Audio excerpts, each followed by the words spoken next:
Thank you very much. I think so much has been said, and in my 2 minutes I will only seek to add to maybe 2 points.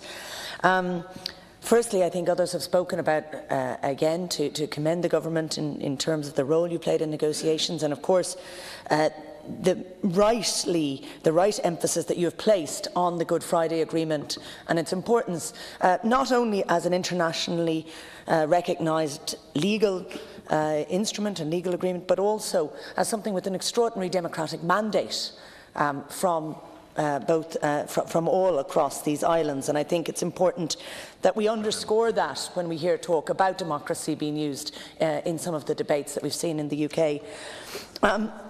We've spoken about the hard border, and Minister, I think though we've heard the assurance 100 times, we may need to hear it again in respect to ensuring that we will commit to ensure that in any and in all negotiations with whatever parties, that Ireland will endeavour to ensure that we do not return to the hard border either of our own past or the hard borders which we have seen in other parts of Europe, because I don't believe that that's something any of us want. Regardless of the scenario, regardless of whether or not there is a deal or a no deal, I think that this is something we will have to work on. And in that regard, an equally important part of the Good Friday Agreement is the issue of human rights, the guarantee of human rights which it gave to citizens north and south.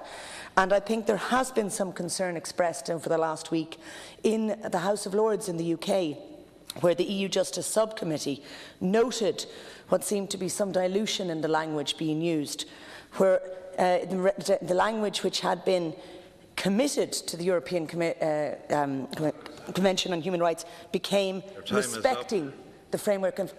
Really? It is, yes, sorry.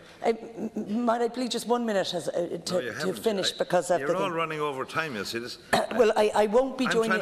I think we will still probably have time, as I chose not to take an extra 5 minutes long. We'd have to call the Minister at 6:05. I must ask you to wind up. I will wind down. So in regard to that, if you could address those concerns that have been expressed by the House of Lords around the human rights commitment.